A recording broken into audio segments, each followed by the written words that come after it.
How to turn on or off aim assist in Apex Legends Mobile. So this is going to be the same whether you're on iPhone, you're on Android, or even if you're on a tablet. So let's say for instance you're on an iPad, it's going to be the same process. So for some of you, you may have thought that potentially your aim assist has been turned off or automatically turned off when you first download the game, because the aim assist may not be as strong as it is on other games, like say for instance like COD Mobile.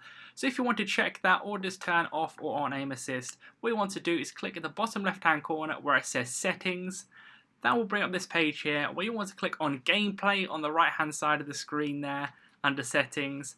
Then you should be able to see right at the top there, it says aim assist. Then it's either going to be off or on, that little red little underline of the box there. So click either on or off depending on what you want. So I'm going to click on. Then once that's done, you can go out of there. That means that aim assist is going to be on when you go into game. And likewise, if you want it off, that's what it will do as soon as you go into a new game. So leave a like on the video if that helped and subscribe for more helpful videos.